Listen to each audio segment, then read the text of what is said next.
नमस्कार दोस्तों, स्वागत है आपका हमारे YouTube चैनल धार्मिक ज्ञानी 101 पर। आइए दोस्तों, बात करते हैं भक्ति की शक्ति और कर्मों का फल। इस कहानी की शुरुआत होती है महर्षि नारद से और उनके विचारों से। नारद जी धरती पर रहने वाले लोगों को देखते हुए आकाश मार्ग से जा रहे थे। तब उन्होंने धरती पर रहने वाले लोगों के कर्मों को देखकर नारद के मन में कर्मों के फल और पापों के दंड को लेकर विचार आया। यह विचार लेकर वह ब्रह्मा जी के पास जाते हैं और ब्रह्मा जी से पूछते हैं, हे ब्रह्मा जी, यदि बुरे कर्म करने वाला इंसान अच्छे कर्म करने लग जाए तो क्या वह पापों से मुक्त हो सकता है? क्या वह अपने पापों से मिलने वाली सज़ा से बच सकता है? तब ब्रह्मा जी ने इन सवालों का जवाब देते हुए कहा कि हाँ भी और ना भी। हाँ का मतलब यह है कि अगर कोई इंसान अपने किए गए पापों से मुक्ति पाना चाहता है तो उसके लिए निस्वार्थ भाव से अपनाया गया दान, पुण्य और धर्म, भक्ति का रास्ता सबसे उत्तम होता है। इंसान दिल से अपने पापों का पश्चाताप करता है, निस्वार्थ भाव से दान, पुण्य, धर्म और भक्ति का रास्ता अपनाता है तो वह उस जन्म में मिलने वाले पापों के दंड से मुक्त हो जाता है। उससे उस इंसान द्वारा किए गए पापों की सज़ा कुछ कम जरूर हो जाएंगी, लेकिन पापों का दंड तो जीवन काल में ही भोगना पड़ता है। किंतु कुछ घोर पाप ऐसे होते हैं जिनका दंड शारीरिक एवं मानसिक रूप से न सिर्फ इस जन्म में बल्कि आने वाले कई जन्मों तक भोगना पड़ता है। यानी इंसान के कर्म कभी पीछा नहीं छोड़ते। तो ऐसे में अगर इंसान दिल से अपने पापों का पश्चाताप करते हुए निस्वार्थ भाव से दान, पुण्य, पशु पक्षी तथा लाचार इंसान एवं जानवरों की सेवा, धर्म और भक्ति का रास्ता अपनाता है तो आगे के जन्मों में पिछले वाले जन्मों का घोर अपराध की सज़ा भी नहीं भुगतनी पड़ती। यदि वो अपनी पूरी उम्र श्रद्धा और विश्वास से ईश्वर की भक्ति में और पुण्य कर्मों में लगा दे तो वह अपने पापों से सदा के लिए मुक्त हो जाएगा। पूरी श्रद्धा से की गई भगवान की भक्ति और निस्वार्थ भाव से अपनाया गया दान, पुण्य, धर्म और भक्ति में इतनी शक्ति होती है कि इंसान को मोक्ष तक प्राप्त करवा सकती है। और नहीं का मतलब यह है कि अगर इंसान दान, पुण्य, धर्म और भक्ति का रास्ता या कोई अच्छा कर्म यह सोचकर करता है कि उसके द्वारा किए गए पापों से मुक्ति मिलेगी तो इसे दिखावा बोला जा सकता है। ऐसा करने से उसे अपने पापों से कभी मुक्ति नहीं मिल सकती। इंसान के द्वारा किए गए घोर अपराध और पाप उसके अगले कई जन्मों तक पीछा नहीं छोड़ते हैं। तब ब्रह्मा जी ने नारद जी को इसी पर आधारित एक सच्ची कहानी सुनाते हैं। एक गांव में एक रमेश नाम का इंसान रहता था। वह गलत लोगों के संगत में आ जाने के कारण डाकू बन गया। वह लोगों को मारकर अक्सर उनका धन लूट लेता था। एक दिन डाकू जंगल से होता हुआ सड़क की ओर जा रहा था। अचानक एक नाग नागिन का जोड़ा डाकू के रास्ते में आ गया। डाकू को देख नाग नागिन ने अपनी रक्षा के लिए फन फैला लेते हैं। डाकू घबरा जाता है और अपनी बंदूक नाग नागिन पर तान देता है। यह देखकर नाग क्रोधित हो जाता है और उस डाकू पर हमला कर देता है। डाकू अपनी जान बचाने के लिए 2 कदम पीछे हटता है और नागिन पर गोली चला देता है।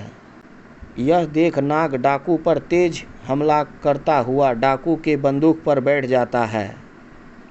डाकू अपनी बंदूक को दूर फेंक देता है और वहां से भागकर निकल जाता है। भागते भागते सड़क पर पहुंच जाता है। वहीं दूसरी तरफ उसी रास्ते में एक औरत और उसके साथ उसका एक 12 साल का बेटा भी था। वे दोनों घर की तरफ जा रहे थे। अचानक डाकू वहां आ जाता है। डाकू देखकर माँ बेटे घबरा जाते हैं। डाकू औरत के करीब जाता है और बलपूर्वक उससे उसके गले में सोने का हार खींच लेता है।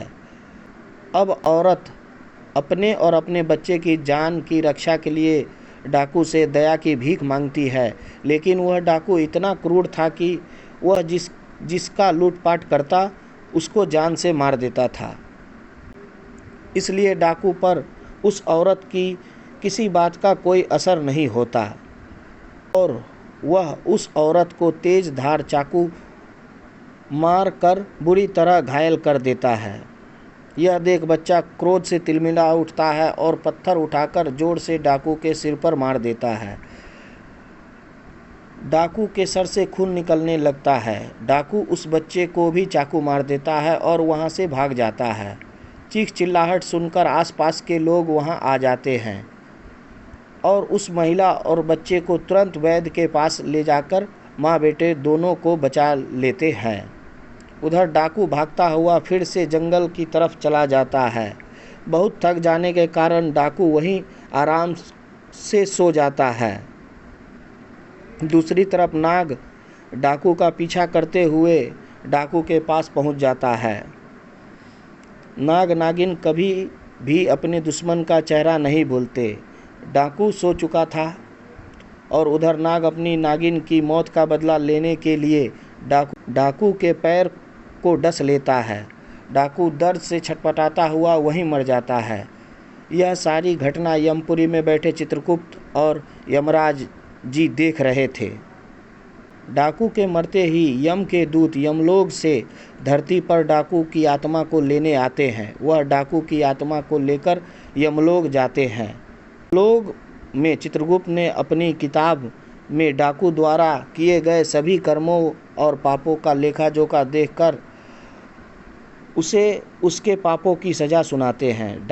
डाकू की आत्मा को बहुत सारी यातनाएं दी जाती है, जिसके बाद चित्रगुप्त जी डाकू की आत्मा को बोलते हैं कि जिस 12 साल के बच्चे को तुमने चाकू मारा था, उस पाप की सजा भोगने के लिए तुम्हारा फिर से धरती पर जन्म होगा और तुम एक पंडित के घर जन्म लोगे, जहां तुम सिर्फ 12 वर्ष तक जीवित रहोगे। दूसरी तरफ एक गांव में पंडित रहता था, जिसकी पत्नी को 10 साल से कोई औलाद नहीं हुई थी। पंडित भगवान भोलेनाथ का बहुत बड़ा भक्त था। वह हर रोज भगवान भोलेनाथ की पूजा पूरी श्रद्धा और विश्वास से करता था। इसके अलावा वह गरीब और साधु संतों को भोजन भी करवाता था। एक दिन भगवान शंकर पंडित की सच्ची तपस्या से प्रसन्न हो गए और उनको दर्शन दिए। पंडित भगवान शंकर के दर्शन पाकर बहुत प्रसन्न होता है। भगवान शंकर बोलते हैं, मैं तुम्हारी सच्ची भक्ति से प्रसन्न हुआ हूँ, बोलो क्या वरदान चाहिए। पंडित ने एक पुत्र की कामना की।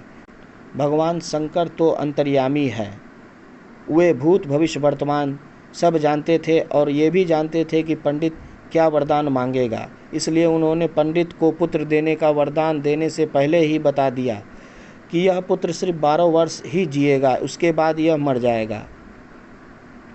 यह जानने के बाद भी पंडित कुछ नहीं बोला, क्योंकि उसे अपनी भक्ति पर पूरा विश्वास था कि भगवान अपने भक्तों के साथ कभी अन्याय होने नहीं देंगे। भगवान शंकर पुत्र का वरदान देकर वहां से अंतर्ध्यान हो गए। अगले 9 महीने बाद पंडित के घर पुत्र का जन्म हुआ। इधर पंडित यह जानता था कि यह पुत्र केवल 12 वर्ष का ही है, फिर भी प्रसन्न रहता था। यह बात पंडित के घर में किसी को भी नहीं पता था। यह वही डाकू है जिसने 12 साल के बच्चे को चाकू से मारा था और वह एक पंडित के घर में पैदा हुआ था।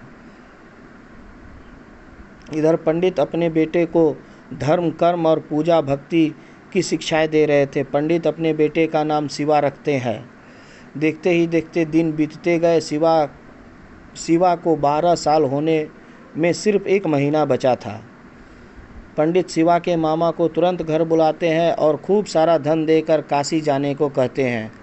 पंडित धन देते हुए बोलता है कि वहाँ शिवा के हाथों 28 दिनों तक यज्ञ करवाना, साधु संतों को पूरी श्रद्धा से भोजन करवाना और पूरी विधि अनुसार महामृत्युंजय मंत्र का जाप करवाना। 28 दिनों तक रोज सुबह भगवान शिव को पूरी श्रद्धा से विधि अनुसार पूजा करनी है।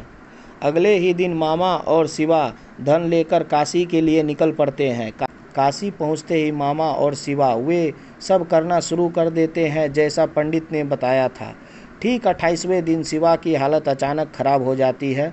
शिवा के मामा शिवा को आराम करने के लिए अंदर भेज देते हैं।